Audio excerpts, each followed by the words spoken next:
इस दुनिया में ज्यादा रिश्ते सिर्फ बर्बाद करते हैं और कुछ भी नहीं। इंसान मंजिल से भटक जाता है, उसे जो चाहिए वो कभी नहीं मिलता।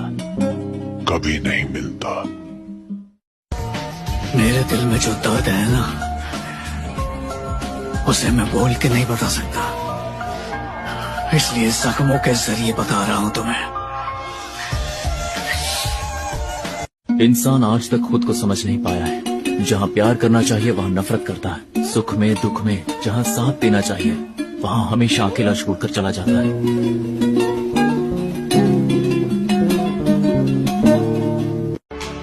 आप नहीं समझेंगे, आपको नहीं पता मुझ पर रोज क्या बीतती है।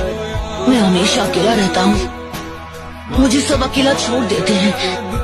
आपको दिखता नहीं है कि मेरे साथ कोई रहना नहीं चाहता, किसी को मेरी परवाह नहीं।